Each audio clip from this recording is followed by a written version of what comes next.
Change takes time, growth takes work, but showing up every day is progress. This is the 365 Proof Podcast, where we share real stories, honest conversations, and practical insight from mental health experts, addiction specialists, and people living the message. If you're looking for guidance, inspiration, or real insight into recovery and purpose, you're in the right place. Hey, everybody. Welcome back to the 365 Proof Podcast. I'm your host, Daniel Phyfer.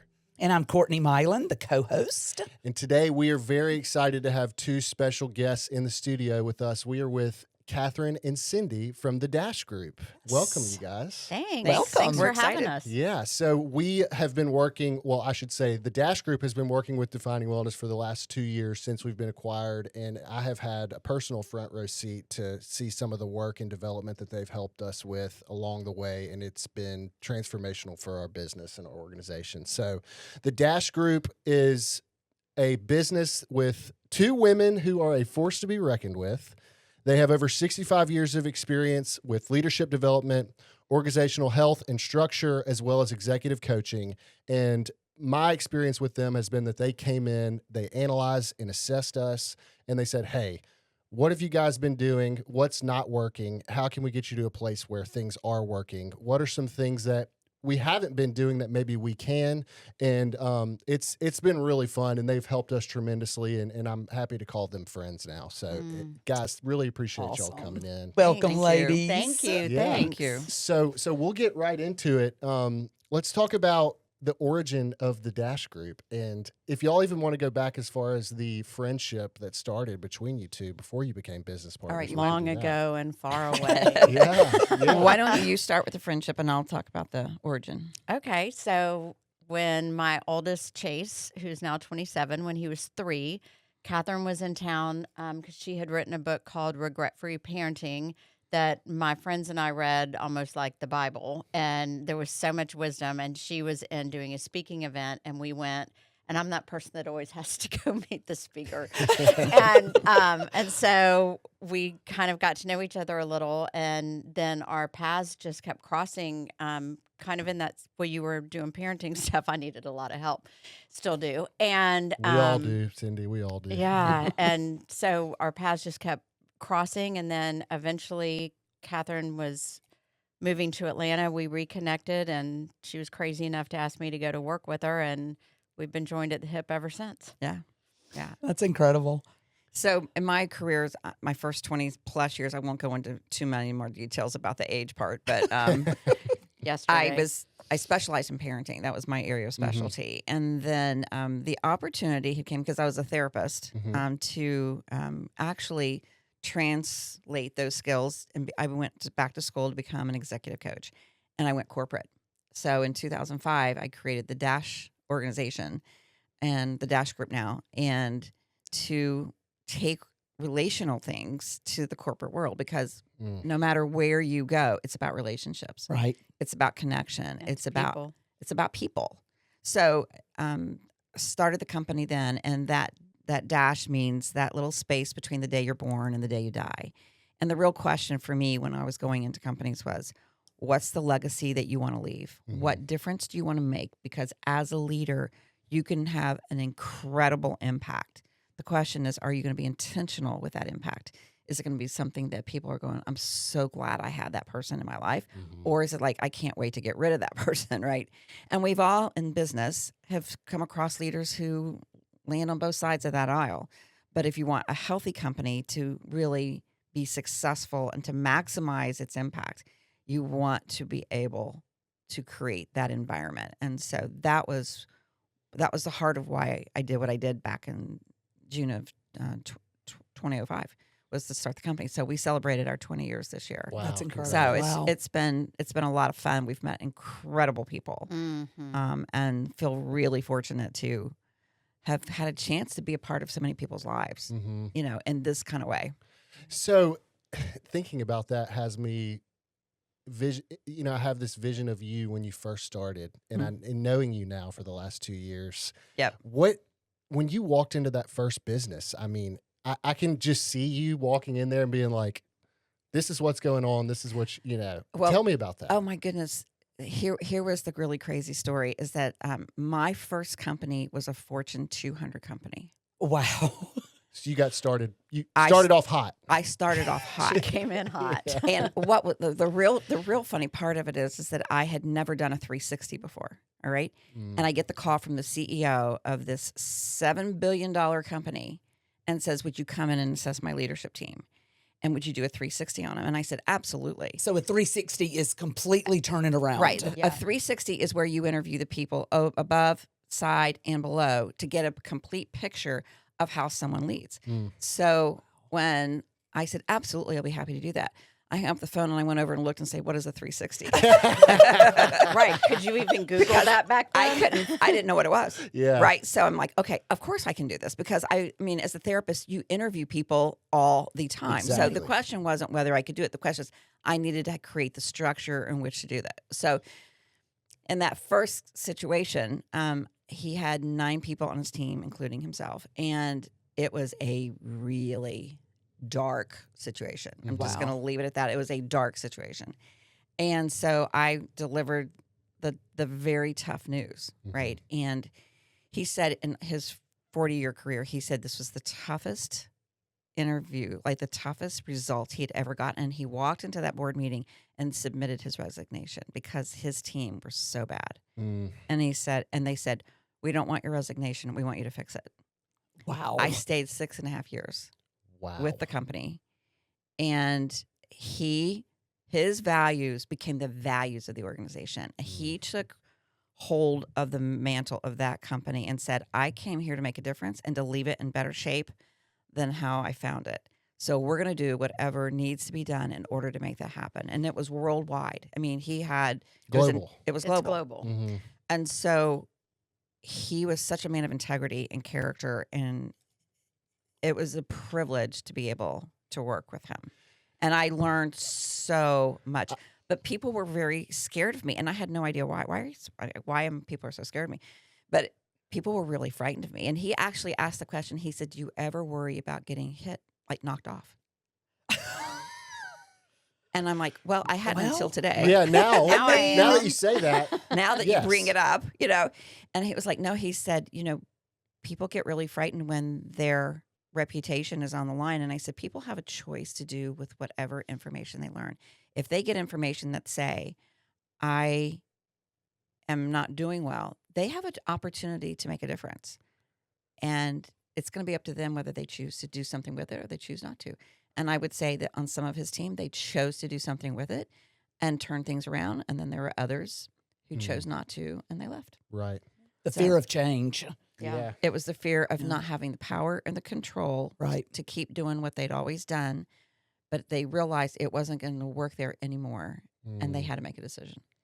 And I know we're going to talk a lot about fear. I know Cindy's got a project. I don't want to spoil it, but we'll talk about that shortly. But you were very fortunate for that to be your first experience. It was divine. I'm going to tell you, I really felt like it was a divine experience because he was both the CHRO and the CEO treated me as if I had known a lot my whole life. right. And so the respect was there, the trust was there, the communication was there. It's key. And that was incredible opportunity. So I feel really fortunate that for 6.5 years, I had a front row seat to work with incredible people who gave me opportunities to learn and grow and who really valued me at the same time. So it was Yeah. an ideal environment, and I will forever be grateful. That's awesome. And I'm thinking about in terms of personnel, Mm. amount of, $7 billion global corporation. I imagine a 360 takes a little bit longer than a 360 for a company with 100 employees like us or something like that, right? I mean, how many leaders were you dealing with And within that At organization? that particular point, there were 9 people who sat on that executive team, Mhm. but they represented the entire organization of Wow. almost 30,000 people. So you can imagine the influence, the power, the opportunities they had, right? And some were aligned Mm-hmm. with the CEO and some were not. Yeah. And that got exposed. And that was that's why he said, do you ever get worried about being knocked off? Right. Right. Because he knew what was happening, that people were being exposed. Because when you do a 360, people have a chance to, quote, tell the truth. Mm-hmm. And, as I will say it didn't hurt that I have background of interviewing people. Right. And so people just naturally would just throw up and tell me anything I asked.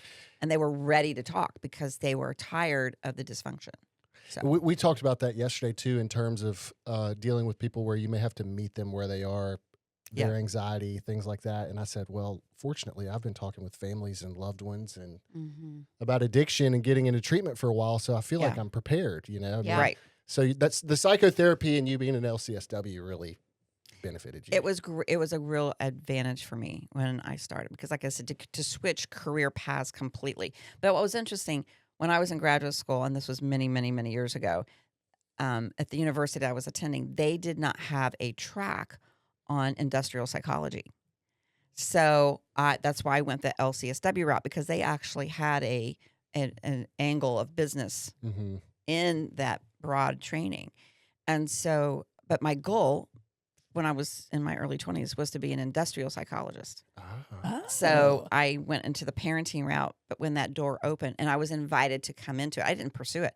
I was actually invited to come into it. It was like, here's that dream that I had that is now being fulfilled. Wow, that's So, amazing. Yeah, so it's been fun. It's always been fun. And then, Cindy, you have a background in advertising. Obviously, at this point, you've got My path is so funny. What did that jump look like when Catherine was like, "Come on"? Well, it was funny because I had been in advertising for close to 15 years and I had held a lot of leadership positions.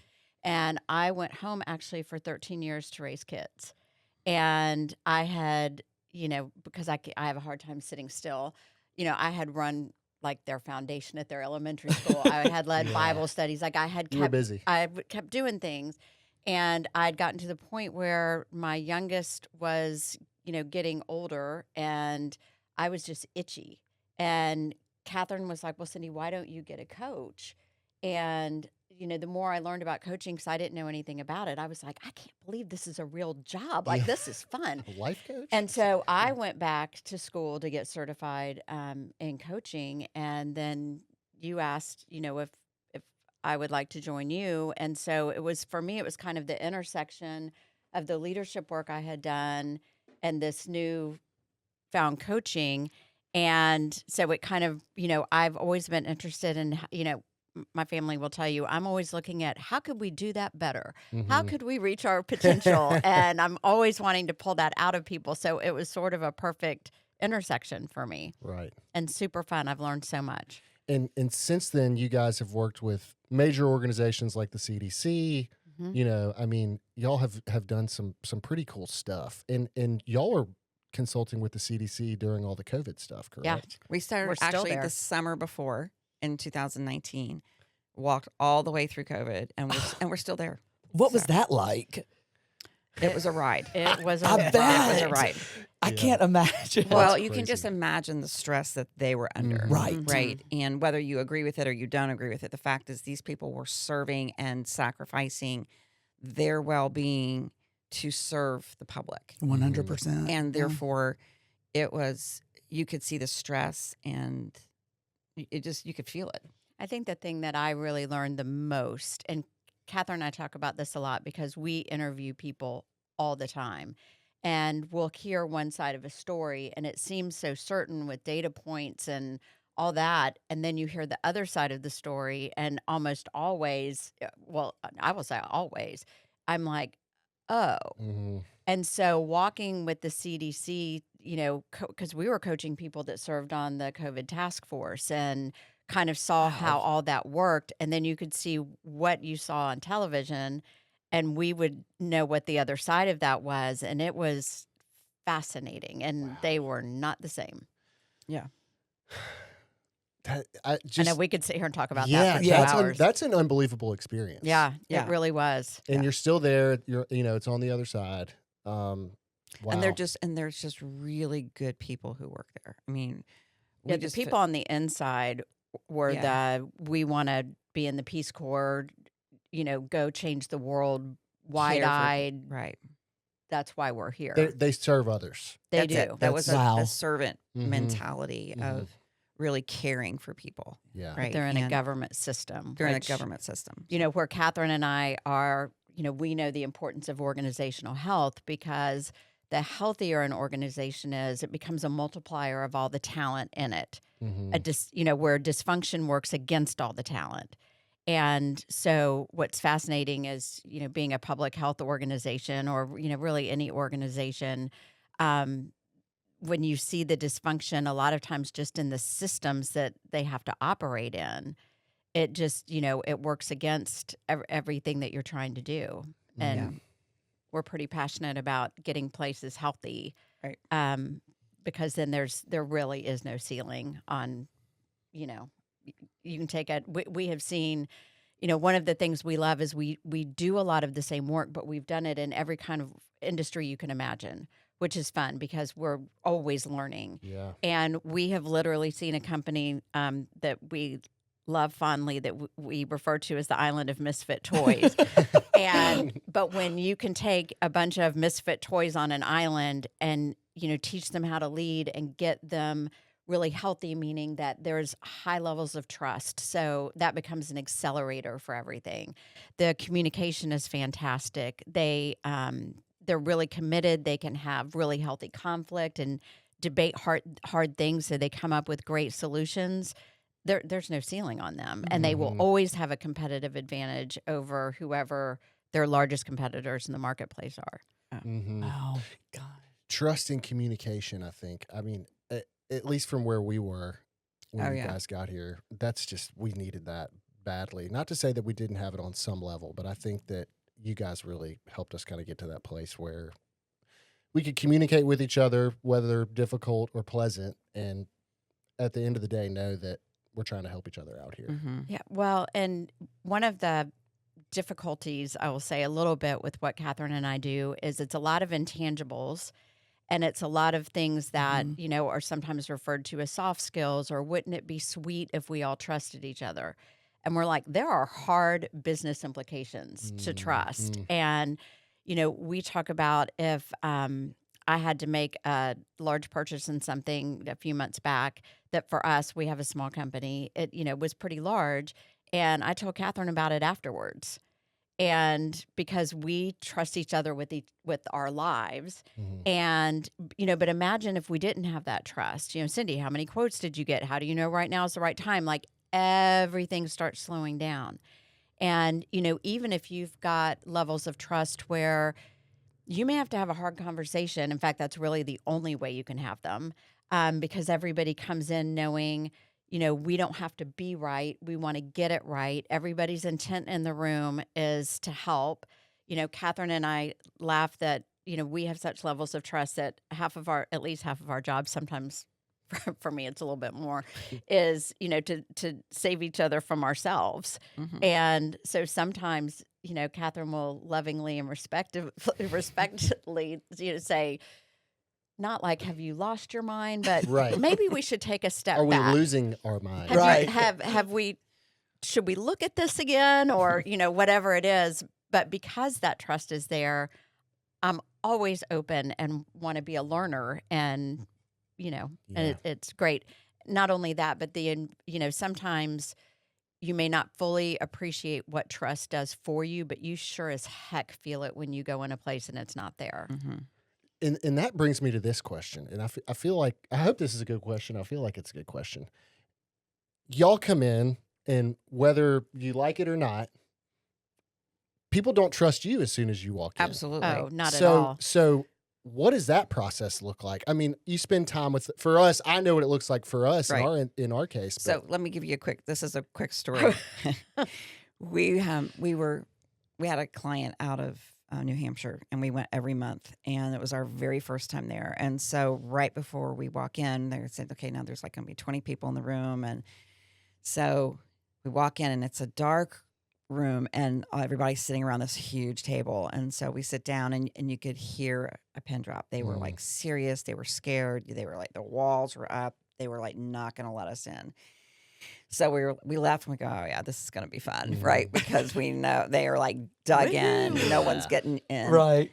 But we found out that the CFO, right before we walked in, said aloud to the entire room, look to the left, look to the right. One of you will be gone when they're finished. Oh, no. Yeah. That's what we walked into. Oh, Goodness. And when we left there 3 years later, and that's a story, but when we left there 3 years later, we literally were sitting around almost that same table, and they were crying, and we were crying We were because crying. we were We leaving. were crying too. Yeah. Because we had developed such strong connections, and we still go back every year to see these people. Yeah. Just out of friendship, because we went through a lot to gain their trust. Right. Because they had been burned, they had gone through bankruptcy, they had lost their pensions because the former CEO had taken their pension. I mean, they had been through a lot, so they had every right not to trust. So fortunately, we're really resilient, and we don't let that impact us. We just keep being who we are, because if you're authentic, people, and you're consistent, people will believe that you are who you say you are. Yeah. And again, another group of wonderful people, but they had been really burned and hurt. So for us, it was a question, however long it takes. Fortunately, we had a CEO who understood they had been really burned and gave us the time to develop the trust. And so it was fun. It was fun, but it was a long journey of walking through really hard things with them to see we weren't there to judge. We weren't there to condemn. We were there to support, develop, and come alongside. And that's how we like to see what we do. Is we're not there to quote, be an expert. We're there to walk alongside you as you learn new things to get where you say you want to go. Right. And so that's the heart behind what we do and how we do it. And I mean, I have a story. I first talked with Catherine. Drew told me Catherine will be reaching out to you with the Dash group. And I went, oh, dear God. Who is this Catherine person? I'm immediately on Google. Yeah. I'm like, she looks nice. They look all right. Yeah. My husband's like, just take a breath. Yeah. It's going to be okay. Just be yourself. And I was like, I love this lady. Love When we- it. Which is so funny because Courtney worked here for over 2 decades Right. prior to Defining Wellness. Right. And then, Richard, who works on my team, not to get too sidetracked here, but as far as Courtney goes, Richard sent me Courtney's resume, and I had known who Courtney was. There was like the legend of Courtney. Right. She had been doing it high level admissions for a long time. And then this is before I knew Heather Larry, who reached out to Richard, who's on our Right. BD team. And next thing I know, Heather Kent, who's our executive director, I'm naming a lot of names, forgive me. Next thing I know, I hear this voice. It's Courtney. And I'm like, who is that? And Heather Kent's like, oh, that's Courtney Milan. Do you know her? And I was like, I want to know her. Oh, But, Right. I'm just glad it worked out. And I'm Me glad too, but- that worked out really me well. too. So couple more questions as far as when you go into a place. Is there a consistency with the type of situation when you go into a place? Is it post-acquisition? Is it pre-acquisition? Is it a major leadership change? I imagine it's a combination of a lot of things. What does that look like? It's a myriad of things. I think most often we're the 911 call. And, we wish that more CEOs and, leaders of companies had the forethought to make sure that when things are going really well, that they start tightening up things. But, as human nature, we sometimes have to be in enough pain to have change. So a lot of times we're a 911 call and we go into just Chaos. chaos. And, which is fun because we're both big problem solvers and we love to help people with that. But sometimes we go in either pre-acquisition to kind of figure out what they're buying in terms of the leadership team, and sometimes post-acquisition, to kind of sometimes it's to calm the temperature down because there's kind of a double whammy if you've got a private equity that's purchasing. There's always fear of who those people are. Right. And then you have a new CEO that may be stepping in and it's like, okay, who's this person? Right. Lots of And new people. Lots of change and new people. And a lot of times, even if the organization that was purchased was super dysfunctional, at least they knew those people. Right. And that feels better than Yeah. stranger people. So, Yeah. What is step one? Is there like an obvious step one? there is. is. And I don't give away the secret sauce. No, if you no, don't no. need to, but what Yeah, is- like what was your first impression here? I think our first impression Is when that we, step one? well, you well- have to drive through the gates. That's right. Yeah. You have to get here. So I think when we drove in, Catherine and I looked at each other and went like, what is this place? Not just because it's so beautiful, but there's a definite grounding feeling you get when you drive onto this campus. Yep. Mm-hmm. There's no doubt. No doubt. Absolutely. Our first step is always we need to know where you are. So it's always an assessment phase because, we can't advise on what we don't know. And so just like if you're starting off on a trip, we need to know, where we're starting, and then we want to know where you want to go. And, when we kind of look at what are the things standing between that and, help you take off. Yeah. You assess the roadblocks and then you decide, does this person want to get on the other side or not, and all that. Well, Yeah, and we always believe the best about people. Yeah. Like we always assume that everybody's going to stay, that they may need some support or development in certain areas because they may not have had the opportunity to develop certain skills. And there's nothing wrong with that. There's nothing wrong with not knowing something. The question is, are you teachable? Are you willing to learn? Are you hungry to get better? And so we always believe that everybody is going to be there a year, 2 years, 5 years from now until proven otherwise. Right. We don't ever go in with a preconceived idea that someone has to go.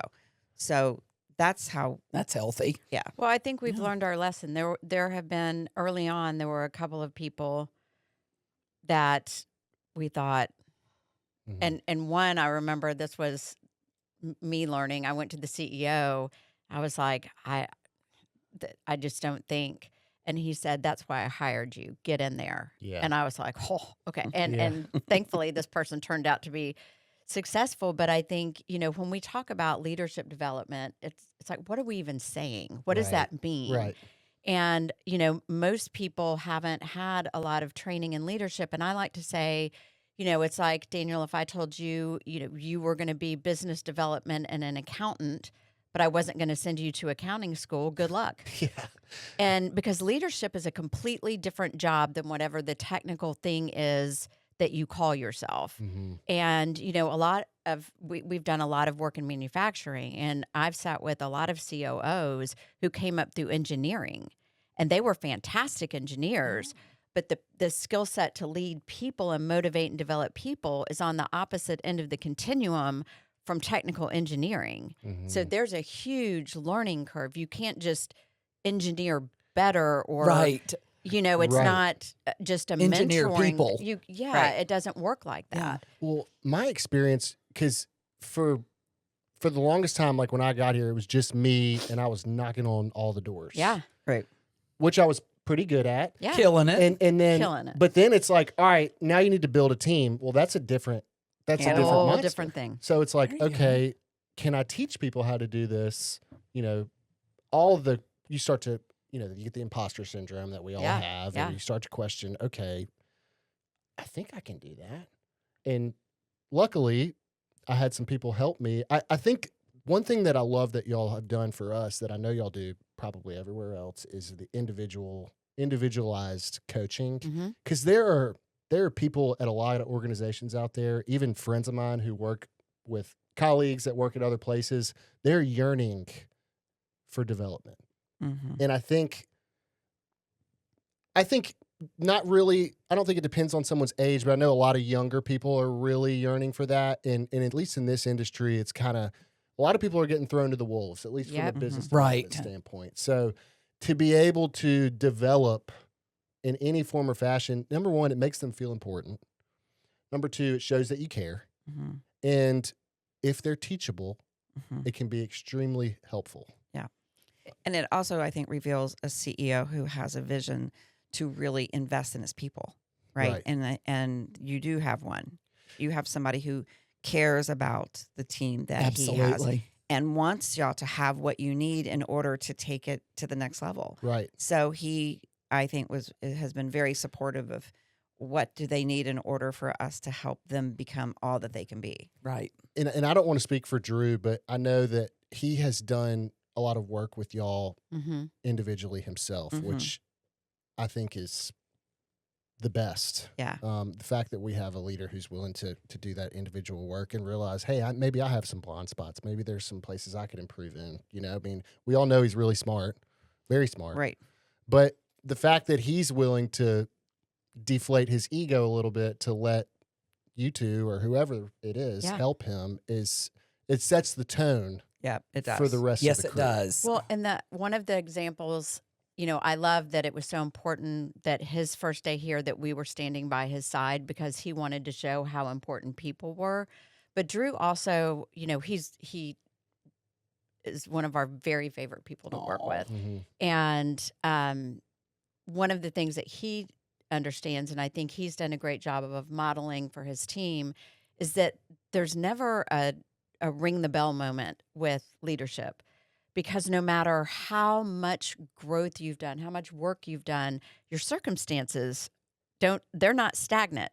So we were getting calls during COVID from people that said, I've been leading for 30 years and none of the buttons I'm pushing are working because now we have this whole new thing of remote work. We have now remote teams. We have people that haven't come all the way back into the office in a lot of cases and people that never came back. And how do we create cohesive teams when we've got people who've never even met each other in person and all this whole new, you know, all these new dynamics. Mhm. And because our circumstances aren't stagnant, we better make sure that we're not either. Mhm. Right. Yeah, that's a really Wow. good point, Cindy. I mean, because at least in this industry, as we all know, one week it could be something, Yeah. the next week it could be another. And if you're not ready for whatever, you have to be. You know, there's no, like we were talking about before you started, you're not surprised by anything at this point. I'm sure Nothing. we've probably helped with that some here at Defining Wellness for y'all. There have been a few Well, moments. There where have been a I'm like, couple moments. Yeah, Yeah. like, huh? Yeah. Imagine that. Yeah. But the thing about you guys that, you know, that we love is there's such an authenticity and Yeah. nobody's trying to pretend that, you know, well, I know everything and I've, you know, got all this figured out at all. And you can do anything with people Agreed. like that. Yeah. Anything. Right. Yeah. Leaders who know they need good people around them, I think, is one thing that we have. You know, Yes. like our leadership team is very aware that, you know, I've probably said this on other episodes, but like the second I think I know everything, it's going to Toast. get Right. dark pretty quick. Right. Mhm. Yeah. Exactly. You know, so I need to surround myself with good people, and I think that that evolves and Right. that changes, and sometimes people go their separate ways, and Yep. sometimes that's not Yeah. fun. But I think that as long as I always say this too, moving our feet, Yeah. you know, Yeah. in the right direction, And it that really trickles does. down. It does. Oh, 100%. Absolutely. I mean, I love working here. I mean, Right. Yeah. I was so proud to come on and just all the positive. I was Well- like, I gotta get in at Defining Wellness. Yeah. Well, and you are such a breath of Light and joy. light, Oh. joy, fresh air, a force to Good. be reckoned with for sure. Yeah. I'm It's happy. great. I Love mean- what I do, and that's one thing. You guys are smiling when you're just talking about the challenges, and you can see the bring on the I know. challenge. Yeah. We love it. Let's get this back. It's fun. It's Yeah. really We fun. actually had one CEO said to us, he said, "You're the only consultants that we've ever had that actually run to the fire instead of away from it." Yeah. Right. Yeah. And it's like, So well, you know, we're more because- likely to run in the fire. Yeah, into the fire. And I think that's because we know that when you go through a fire, it refines you Absolutely. and you come out better on the other side. And so we don't Or we're look at, crazy. Yeah. yeah, Well, we don't look and at both it of of them those could be calm, true. cool, Yeah. and collected. Right. It's Yeah. like here Well, they come. I think y'all are both y'all both have a deep sense of knowing that there's not probably too many obstacles that you can't get through.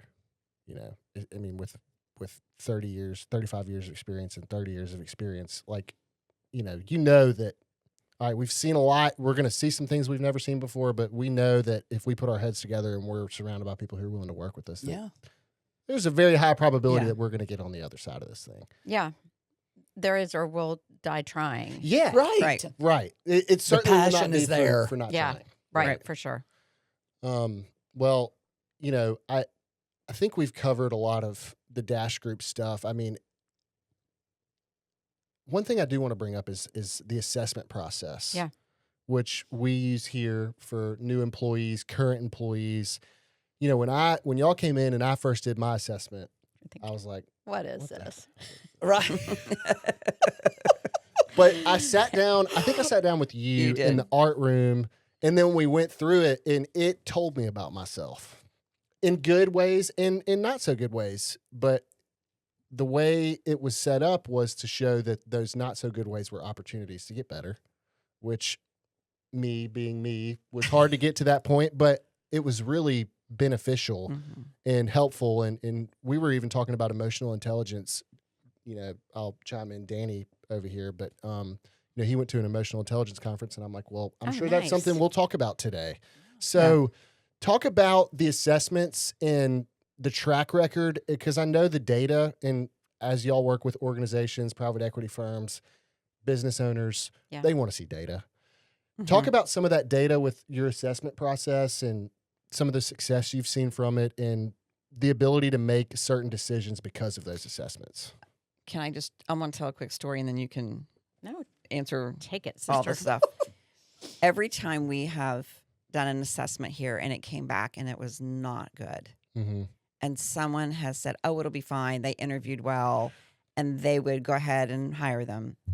A month to 6 weeks later, they come back and they go, oh my no. God, this is the worst decision I've ever made. They would go like, how did you know? And it's like, we have had consistently, every company we have ever brought our Ever. process in has done the exact same thing. And they'll go, we will never hire without your blessing on it. And it was like, we're just a small facet. We're never the whole picture of someone's hiring, right? Right. Because We're there's a a lot of data different, point. but we are an important data point. Right. But if something is severe, I mean, really severe, we're going to say to you, here are the risks that you're taking, Mm-hmm. and here are the concerns that we have. Your choice, Yeah. right? Your choice. Mm-hmm. But this is the reason why we have concerns in this situation. Well, like I said, the great news is that if they go through with it and it comes back to bite them, we'll hear about it, and then we have true believers on the Right. other side. But, Right. And then they've learned something. and then Yeah. they've learned something. So yeah. So The number of people we've heard say, whatever I tell you, don't let me do it if you're Yeah. telling me not to do it, because not only is it costly in potentially bringing, toxic behavior onto a team, but it is financially a Yeah. disaster because I can it- imagine. we'll leave it at that. But Yeah. Catherine and I have seen, I believe, every major assessment that's out there, and we have really vetted what we use. We will, when we're helping people with hiring situations or in promotion situations, like, we don't use personality assessments, which some people do. But the truth is that someone's personality is not a predictor of success. Mhm. Right. Some of the world's greatest public speakers are huge introverts, which seems Mm-hmm. counterintuitive. Is it, we'll use them on teams to help people learn, get to know each other better, to appreciate how people are wired, to improve communication. There's certainly, a place for that. We actually use it with emotional intelligence. Right. Speaking of EQ. But when we're in a hiring situation, there's specific things we're looking for. And then even with that data, we'll look at it differently depending on what the role is. Mhm. I'll always call and say, is this for a nurse? Is this for a janitorial person? Is this for a leader? Because I'm looking for different things that, would make their Mhm. talents align. And having those data points, I think, is really important, because what we get is, but I loved them in the interview. And I'm Right. like, they're already exchanging recipes on Right. things. Yeah. And we're like, I know it's hard. And we will never tell somebody you just can't. Maybe twice, I think we've said you can't, or I'll lay in front of your car if you try and do it. But usually we understand, especially depending on, like, you all are in Brandon, Mississippi. Right. We've worked with manufacturing companies that are in little towns outside of bigger towns. Mm-hmm. And sometimes the hiring pools are really shallow. Mm-hmm. And it's really hard to say, we know that you have been looking for 6 months, you've had one applicant, and we're telling you can't take them. So we won't ever say that, but we'll say, if you're going to bring them on, be really careful. Like, this person has a focusing problem, or this person's ability to prioritize is not very good, and this role really calls for that. So either make sure that they get some training on it or pair them with somebody who excels at this. And so at least if you're hiring them, you know what to look for. And We do which, try to come up which with- is super helpful. Yeah, we do try to come up with solutions in those situations because we understand like the hiring issue, the hiring pool problem. Not all pools are New York City. They are not. You know? So therefore, not. that's why we do work with wherever people are. We just know that there's occasionally a situation that's like that there's going to be liability and risk that it's not healthy for the person and it's not healthy for the organization. Right. Wow. So, Yeah, and I mean, just as a leader and having a team, being able to see where my team is at. We talked about communication earlier. You know, being able to see an assessment where somebody may respond better to something than something else, or I found that most people that do the assessment, they may gripe and complain a little bit before they have to do it, but once they do it, they're very interested in it.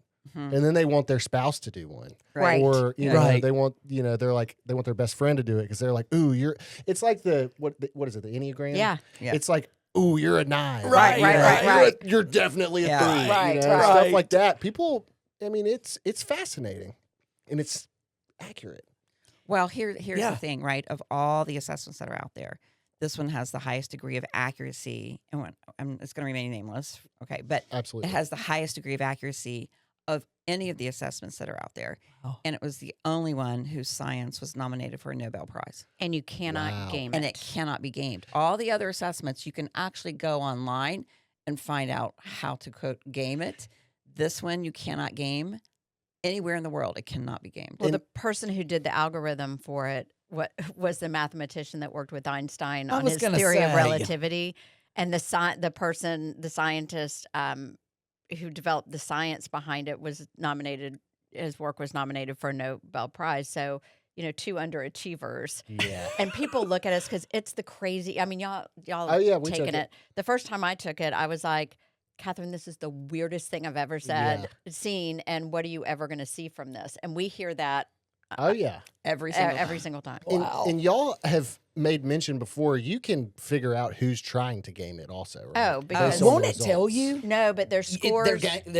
Well, we've Your actually scores been go everywhere, but we can tell if there's collusion. Yeah, we can tell if there's collusion, and we'll get notified if there's collusion. Like the actual company can tell us if there has been collusion. Like if 2 scores are too similar. Yeah. They say that they can do it in a city the size of Atlanta, and we have not tested that, but we were at a client in Phoenix, and we had never had it happen. And we had put 3 people in a room and said, don't discuss your stuff, just whatever. Yeah. And we got the call, and we're like, oh my gosh, it really Collusion. worked. Oh my Collusion. And we went in. The colluders. And they were like, okay, we had been discussing this. It was crazy. But I think, fascinating. one of the things, Daniel, you said, and by the way, I love that you did air quotes around I'm a leader, because you are 100% a leader. You sure are. And is that, most of poor leadership and really just poor showing up at work or even showing up in life is the things that happen outside of our self-awareness. I didn't mean to. That wasn't my intention. And so the more data we have on ourselves, like to know I'm an Enneagram 3 or I'm a, whatever it is, and the better that we know ourselves, the better we show up. Right. And so a lot of it isn't, there's no judgment. I mean, I make a million mistakes a day, and I certainly always have things to work on. And it's just, I want to know what it is. And when I know where I've got opportunities for growth, which are a lot, then, I feel, and I think it really affects your confidence level walking in a place. I don't have to be perfect, but I sure know who I am and who I'm not. Right. Yeah, for sure. And I'm just sitting here thinking about, I've done a lot of work to figure out what makes me tick. Yeah. And we talked about grace a little bit yesterday, Yes. which is something that I also struggle with. But knowing, it took a lot of work, but knowing who you are, not to use it as a justification to make mistakes, because that's something that addicts and alcoholics are very good at. Right. They're like, well, I'm gonna, Right. You can use it almost as a justification. We talked about that with Craig last Yeah. week.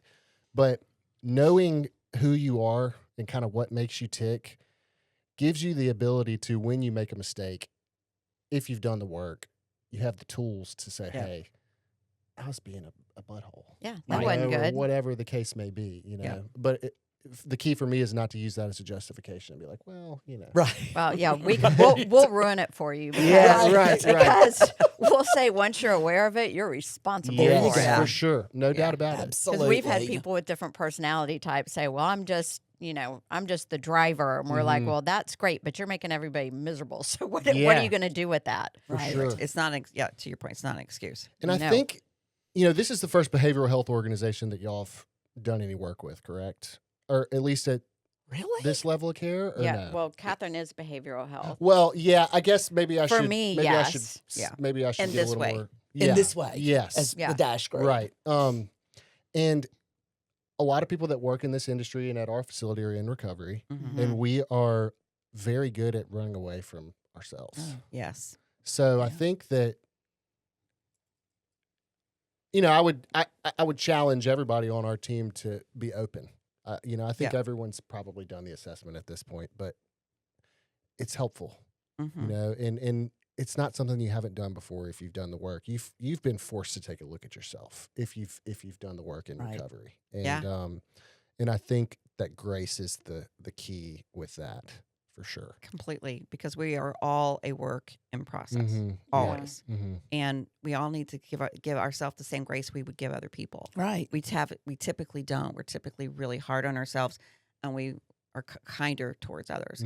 But we need to have that consistency of practice, Right. with ourselves, just like we would with someone else. Yeah, for I sure. mean, it's a relief to just be open.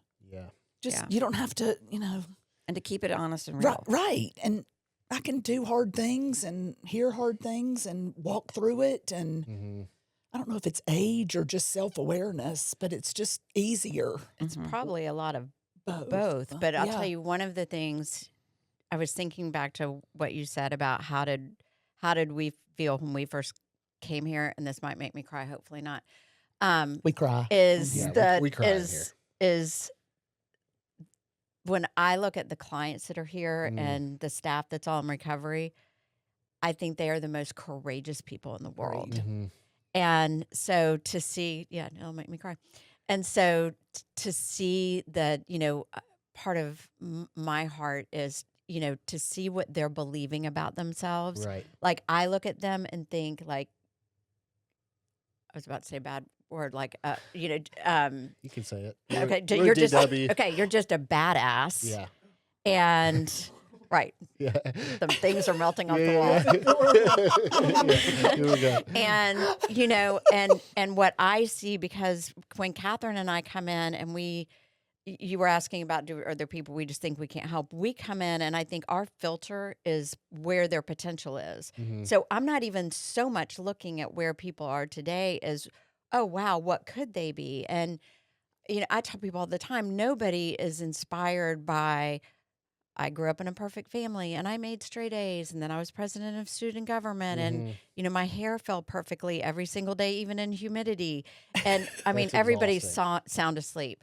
But when you hear that I got to this point and I was teetering on the edge and everybody had given up on me, and I'm leading a team now that's bringing, that's bringing people into recovery, that's not just changing that individual's lives, but it's changing families and it's changing communities. Absolutely. And you don't know who that person is going to be. Right. And, because a lot of, because I'm not a therapist, when we go in a place, I'm a nerdy researcher.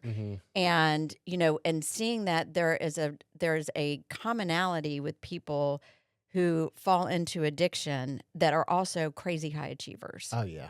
And I'm like, what if we just got them all healthy and let them loose in the world? Right.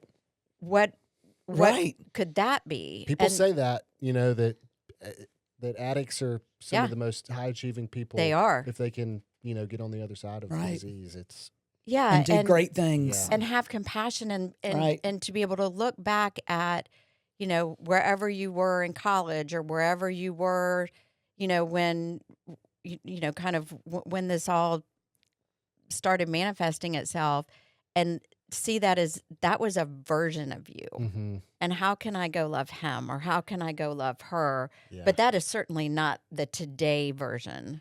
Right. And They're versions. Right. That my sponsor called Daniel 2.0. Yeah, 100%. Love it. I love it. Yes. Well, and and- I've stolen that and given that to a bunch of people. Yeah, I you know? use it.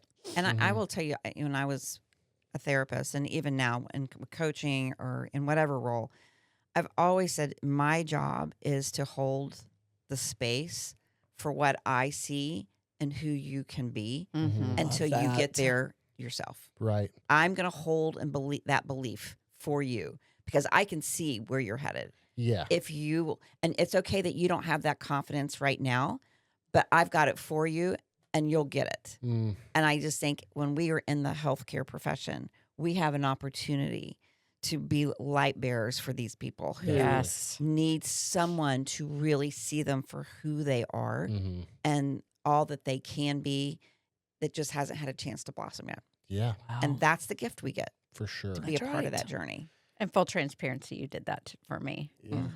I went through a kind of a dark place where I learned a lot and was just remember this day I was just crying and whatever. And Catherine was like, I remember you getting right in my face and saying, I know you can't see and I'm gonna hold it for you.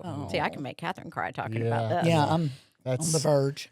you know, and Courtney That's beautiful. mentioned something about being open and being vulnerable, and that kind of I want to segue into fear because Okay. I know fear is a huge part of what y'all do. I mean, you don't instill fear, but you help people Catherine can. acknowledge fear maybe that they can't see. Yeah, right.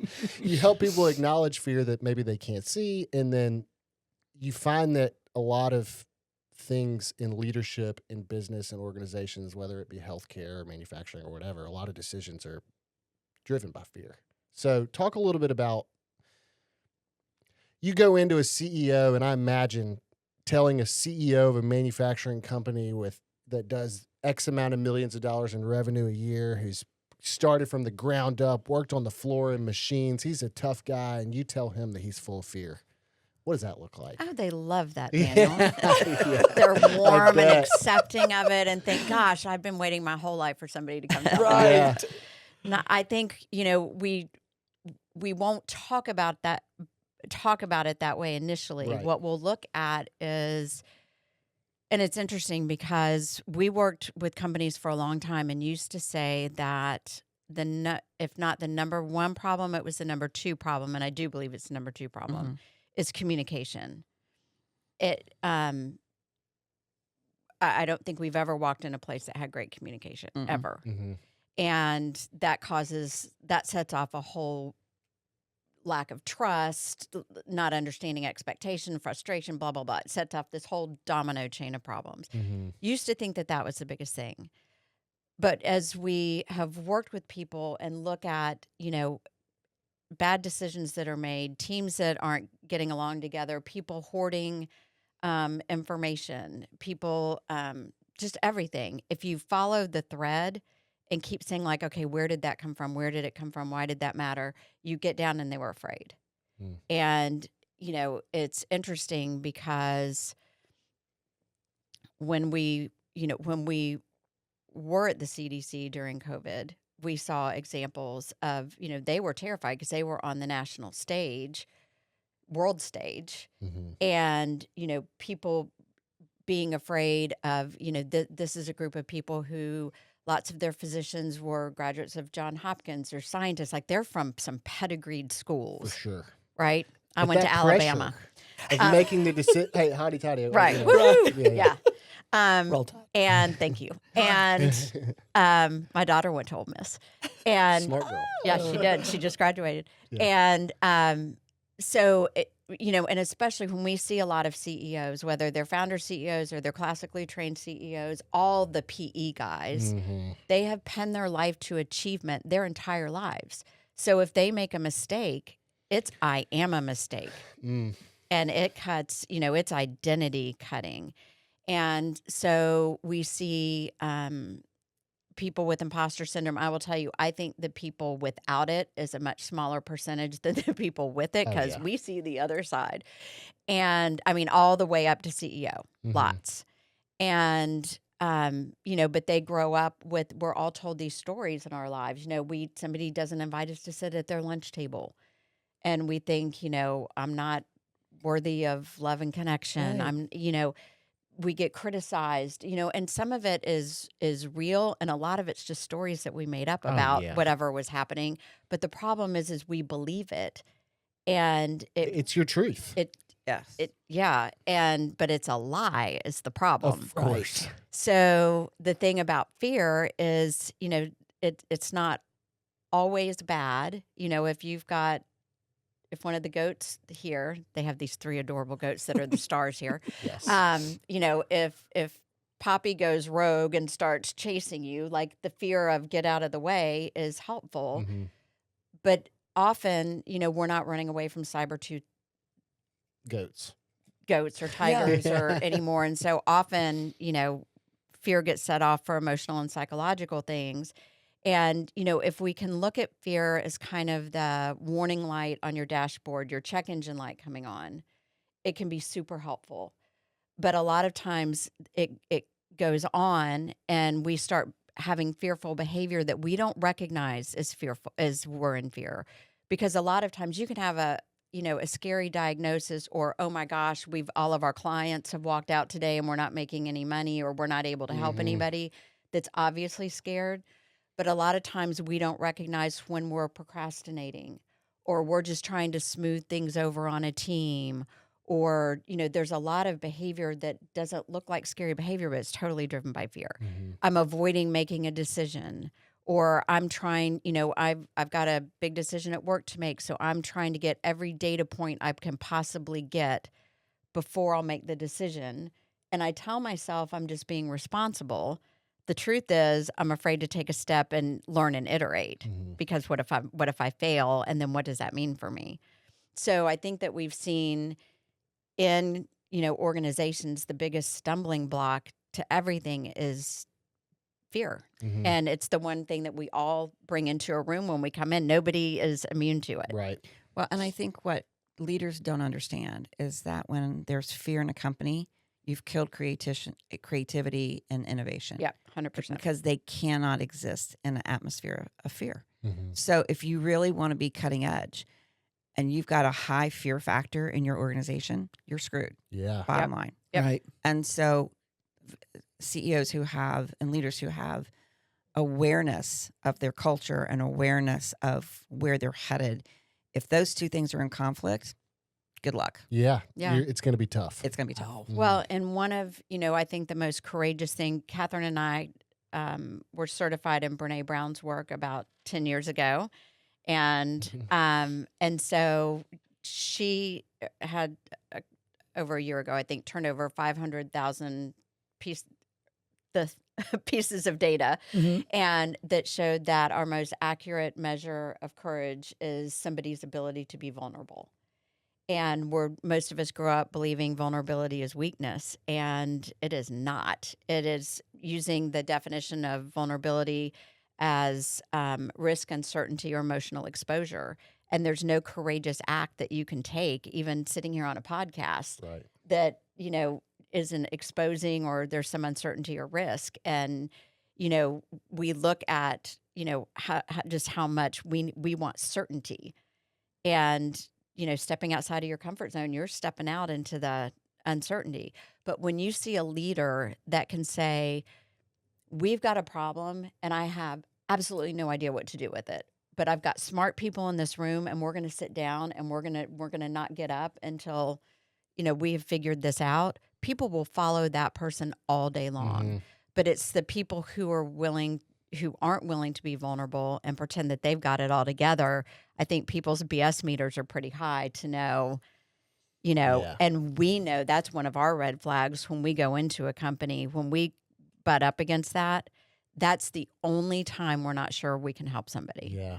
Interesting. If I was in a room where the CEO said, I don't know what I'm doing, I'm overwhelmed, we're going to bring in some help, I would sit straight up. Yeah. They would have my attention Mhm. immediately. When you want to help that person, like all of a sudden, I'm Right. going to be more engaged. Yeah. It's like, my God, he's human.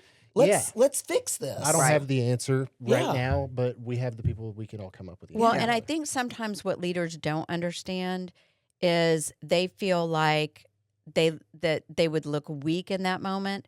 But the truth is, Catherine and I teach a lot about executive presence, which is nothing more than confidence.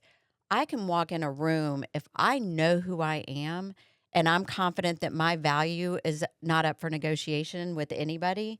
I can say, I have no idea. Yep. I Right. don't know. I need help. And and people look at people who are able to do that and not see them as weak. And I had somebody challenge me on that not very long ago. They're like, I would think that was complete weakness. And I said, let me tell you, an insecure person would never, ever tell you that they don't know. Mhm. They won't do it. So it's one of the ways I know how grounded and confident somebody is their willingness to say, I totally screwed this up. Can you please forgive me? I'm so sorry. Or I don't know, or, whatever it is. And the ones that don't, it trickles down. It They- eventually shows Oh, yeah. itself. You can see the insecurity in it. Yeah. Yeah. It starts to pour out. for sure. Yeah. It leaks out and then it pours out. Yes. Yes.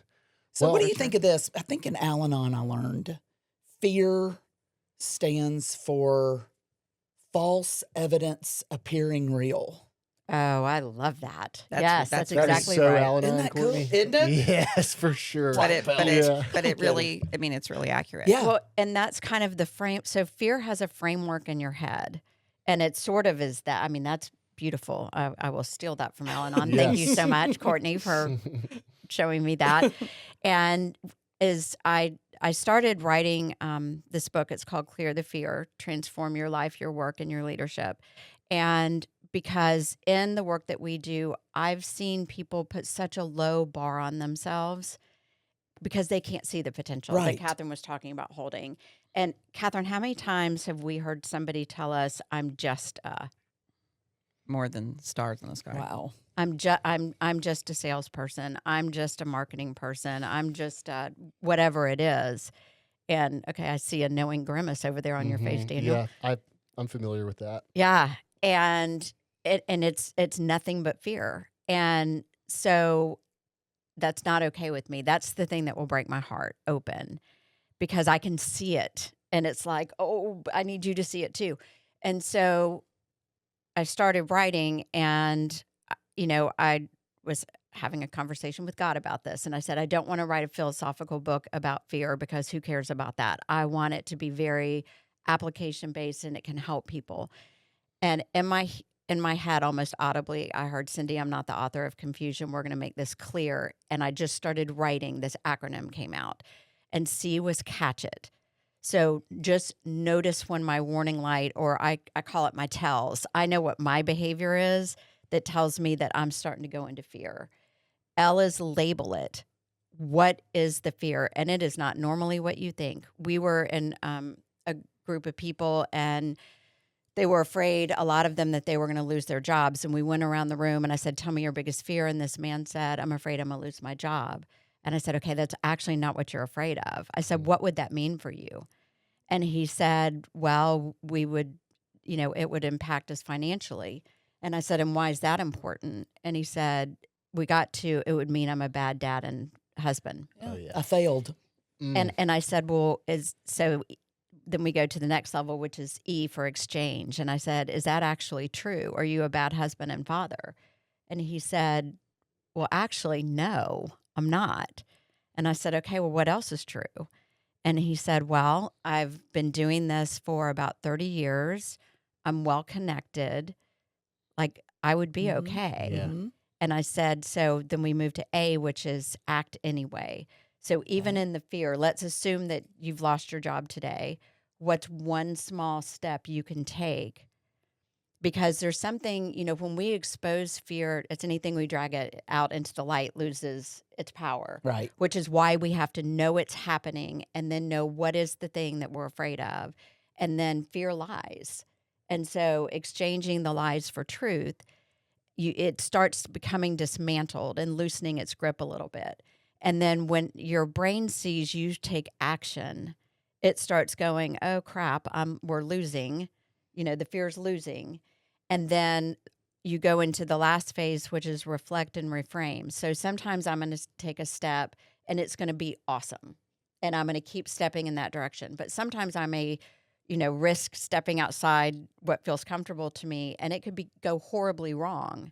So I need to step back and say, okay, what did I learn from this? Is this I was going north and I need to go south? What is it? And how can I reframe this? And it may be, that didn't go well, but God, that was gutsy. And then it becomes an iterative process. So what's the next step I need to take? And then I'm going to come back and learn from it. And then I'm going to take one more step. And they can be teeny steps. They don't have to be leaping out of a plane. Right. And, and fear will start loosening its grip and you can walk out of it. Right. How long have you been working on this project? A year. A year. Mm-hmm. It's amazing. And Catherine, fear is a huge piece of probably your new venture, parenting adult children. So tell us a little bit about that too. We got probably 10 minutes left, so I want to make sure you talk about it. Parenting has been a part of my history For sure. and so I would really focus on the ages of wherever my children were because that's what I was in the throes of, right? But so as my kids went to college, I really began to pay attention to parenting during that season, and I was very aware that people quit parenting. They just stop. They're on their own, they're whatever. And yet I was listening to that generation of young adults talk about their lives. And I had this experience with one of my daughter's friends, and he'd come to visit during the summer. And we'll call him Jason. And Jason was at lunch, and he said, Mrs. Hickem, he said, did you know that Tiffany is the only friend that I have who is the same in front of her parents as she is behind their back? And I said, no. I said, I didn't know that. I mean, it never dawned on me, right? It's like, it's just never, that thought had never come across my mind. And I said, what about you, Jason? I said, are you the same? And he was like, oh no, Miss Hickem, I'm not the same in front of my parents. And I said, well, what's that about? And he said, oh, I learned a long time ago. He said, if I'm my real self, my mom cries and my dad gets mad. Boy. He said, so when I go visit them, he said, I become who they want me to be. And he said, and when I leave, I go back to being myself. And it was like someone hit me in the stomach. I was like a gut punch. And I was so profoundly sad because this was an amazing young man. And I thought, they are missing out on who he is. And so I started paying attention to my daughter's friends and other young adults. And I really just kind of made that my quest to really listen and ask some questions. And I began to see that was the norm. That we have a generation of kids who've learned not safe to tell their parents about their lives because they don't want to risk losing their love, their acceptance. They don't want to be rejected. They don't want to live with a lifetime of disappointment. And we have to remember that adult children have lived with us for 18 years, so they know us better than we know ourselves. For sure. They know our prejudices. They know our biases. They know when we've been judgmental and critical of other people. So we can't get anything over on them. They know what's true about who we are. That's right. And so data came out in 23, I think, from the Pew Research Institute. And they said that over 50% of adult children do not share their lives about their marriages, their relationships, their mental health with their parents. They don't talk about them because they don't feel safe. And that's over 50%. We now have an estrangement rate in the United States of over 26% of adult children do not have a relationship with at least one parent in this country. What is the percent? 26% of adult children from 18 to 45 do not have a relationship with an adult parent. That is heartbreaking. Yeah. I saw a headline. It was an article about that. The estrangement. It is Kids are abandoning their parents. Yes, they are. And there are reasons for it. Right. Right. Yeah. And parents are clueless. Right. Right. So parents are clueless. And so as I began to look around, I began to say, well, who's helping this area? And I would occasionally find this person here or this person there, but I haven't seen an initiative where there's been a lot of information put out there that said, here, if this is you, what do you need in order to, quote, make your relationships with your children better? It wasn't out there. We did the market research. There was no one doing it. I was like, well, I'm going to do it. And so I have launched an organization on parenting adult children called Parenting Adult Children Today. And getting ready to have our first webinar and provide a course for people who are interested in working on their relationship with their adult children, because I really believe most parents don't know what they're doing to create the problems. They have good intentions. No clue. They love them. They want the best for them, but they have no idea how they're sabotaging the relationship and how they're wounding and undermining the confidence of the adult child. So that's my mission is to help. There's 100 million parents in the United States of adult children. 100 million. And no one is really helping them. And I want to be the person who helps them. Well, this may be something you run into. I mean, a lot of people's identity is totally wrapped up in being Completely. a mother or a father. Yeah. And that's So- why they're so controlling. Bingo. Right. Yeah. That's why they undermine their own because here, let me just tell you what to do. It's like Right. instead of, wait a minute, this is an adult child. They have the Yeah. right to make decisions. Figure it and out on their own. Figure it out, make mistakes. Mm-hmm. It's your job not to be fixing them. When you try to fix them, you're insulting them. You're undermining their confidence that Right. they're building and they're developing. Let them struggle. They will find their way if you are there to, quote, you can help pick them up, dust them off, but don't go fixing it because that's saying, I don't believe in you. That's the message it sends. Yeah. And that is a huge hurt Yeah. to their confidence, to their core being of value.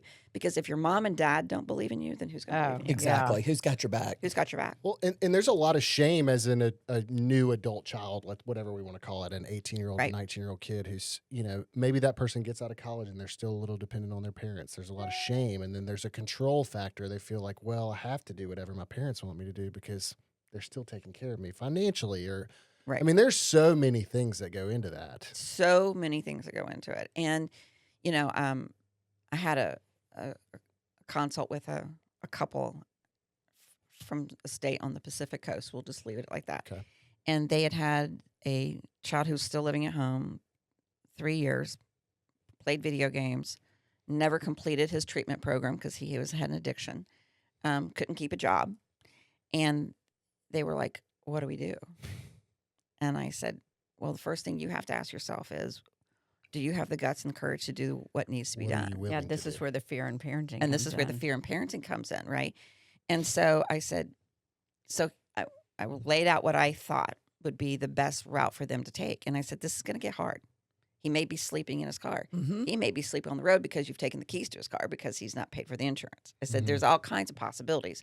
I said, but if you really want to help him, here's what you have to do. So I created this Yeah. agreement and say, here's who we are and we love you. That's not up for negotiation. Here's what that means. And Mhm. here's what we will do. Here's what we will no longer do because we know you can do it, right? And because we love you. And because we love you, this is what we're going to do. So I checked in on them about a month afterwards because we had a deadline and all this stuff. I said, so how's it going? And it was like, he's moved out. He has a job. Nice. He has found his way. No, we're not doing this. Everything we said we weren't going to do, we're not doing. And he's actually flying. Yeah. Catherine, I'm afraid I'm going to lose you because everyone's going to want you to come live at their house. I mean, I'm so fortunate. I have this wisdom all the time. Yeah, It's incredible. It is. I'm so grateful. My parents took suggestions and did those things, and it saved my life. Mm-hmm.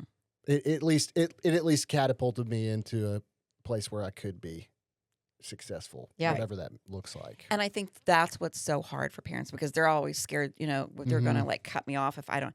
And it's like, well, they're going to cut you off if you continue doing it because they're not going to respect themselves. They Mhm. don't respect you They start to resent each other. and they resent each other. Mhm. And now we have a bigger problem. So the question is, what is the right, who are you and what is the right thing to do if you love that child? Yeah. Right. And love is hard.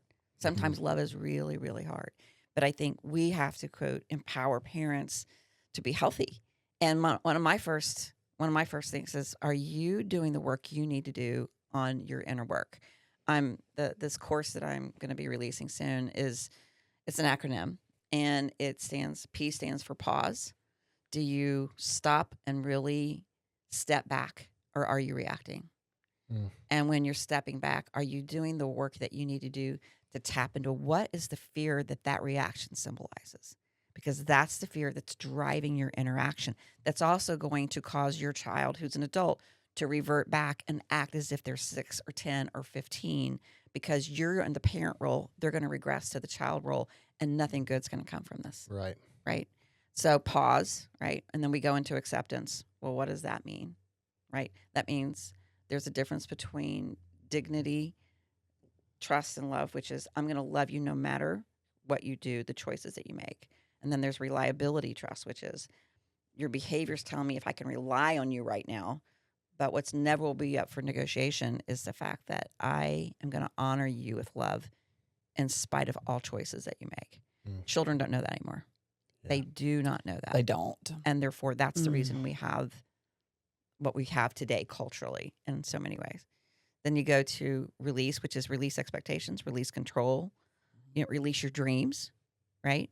And then, and I just want to say this about, sometimes it's the small things. I had a vision of how my children's weddings would go. Neither one of them went the way they thought they would ever go. And I had to grieve both, and for different reasons. One was, and neither were the fault of either of my children. But events happened that changed how things went, that I had to grieve. Grief is a really important part of parenting. Mm-hmm. And if you do the grief work, then you unload all the baggage that you carry. So now you're pure and fresh to receive what they can give you, not all the things that you held on to for so long that you said were important. Right. Then you go to E, which is not engage. Yeah. I feel like it's not enablement. Yeah, ease engage, and that's like, how do I really show up for them? What does that really look like in this season? And it's nurture, right? What does confidence and being open look like? And last is creating trust. So it's the parent, PARENT. Oh, gotcha. Yeah. All right. Acronym that when you practice that, and I just got an email yesterday from a gal who had been working with me on this project, and so she's seen all the data. And she just flew out to California and spent the weekend with the son who has been her biggest challenge, and great kid. But she's just he was her firstborn that she had to learn a lot on, right? Mm-hmm. The test kid. And so she wrote me, she said, I went out and I practiced what I had learned. And she said, I can't even begin to tell you what an amazing time I had with him. She said, and I said, well, what changed? She said, I changed. She said, I worked on me. I didn't give my opinion when I could have given my opinion, and I would have been critical. She said, I was present. I didn't have to fill the room with words. I allowed silence to be present so I could hear what he had to say. Right. So she said, I just can't even tell you the difference in being able to really know him in a way that I would not have known him before.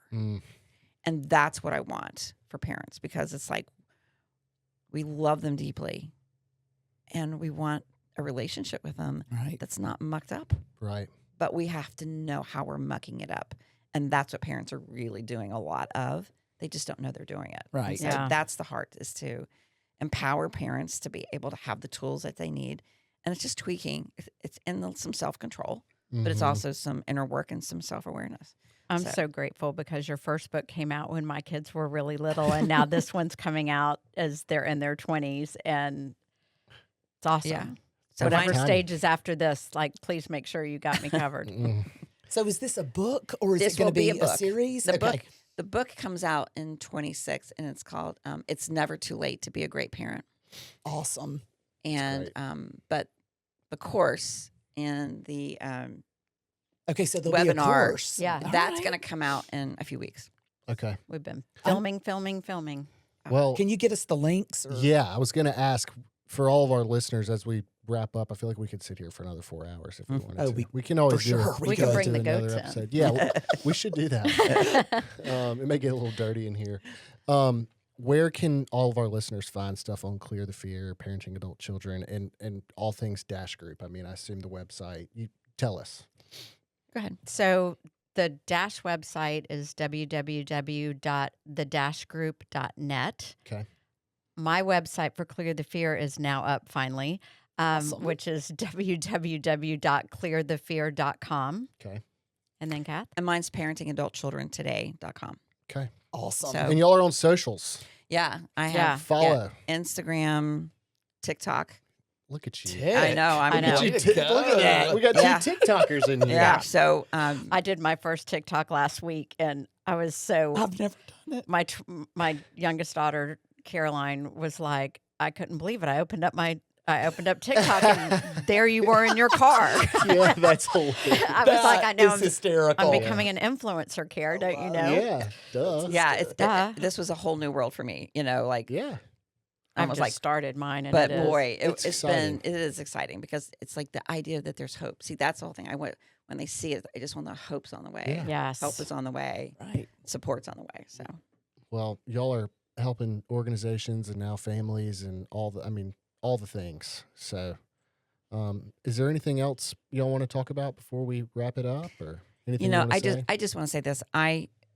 We've worked with a lot of organizations over the years, and this has been probably the one that has had the closest part of my heart. I was just about to say that. That there's something here. It's like a magnet that draws me here. Mhm. That I love the people who come here to give of themselves daily because I can see it in their soul that they genuinely want to be here. Mhm. They Right. genuinely care about the people that are here. And Mhm. so, you know, I'm going to be honest, in this industry, there's a lot of places out there that I wouldn't give a tinker's damn for, Right. right? It doesn't Right. have a great reputation. I would stake my life on the reputation Yeah. Yes. of the character of the people who work in this place. Yep. Yeah. And that's where I've had a family member come here because I knew they would be taken care of well. Yeah, without a doubt. And it starts at the top, like we Absolutely. That's said. right. So Yeah. it really does. And thank y'all for your work because Yeah. you are making a difference in this community and in this part of the country because you're helping people find their way here. Yeah. And that is just a gift to families, a Yeah. gift to the Well, community. And I mean, Somebody did it for me and Courtney. you That's know? right. So Yeah. Yeah. But Yeah. what I think that's the thing is we care about healthy organizations, but what we really care about is the people in them. Right. yeah. mhm. And so when we hear Ripple stories out, we're like, okay, that's why we get up in the morning. Right. But all you all do is help people Right. get their lives back or maybe even get it for the very first time. Mhm. And So your You work know, is important. it's so very, important. very important. And if I had a family member in trouble, they're here for sure. Well, Awesome. I'm glad You y'all are on the guys- journey with us. Well, you guys are amazing, and this place is amazing, and there's just something I don't even know how to put it in words, but there is something so special here that you feel the second you walk in. mhm. Mhm. Well, we really appreciate everything y'all have done and are doing for us, and we're we're growing. We're It- grateful it's- to be a it's part really, of it. Really exciting. So, thank y'all so much for coming in. Thanks Yeah, for well, thanks for having having us. us. This This is is so fun. great. We'll come Yeah. anytime you Yeah. want. Yeah. All right, everybody, check out the Dash Group, Parenting Adult Children, Clear the Fear, all things. Catherine Hickem and Cindy Barber. Thank y'all so much. Thank And you. we'll see you next time. See you next time. Thanks.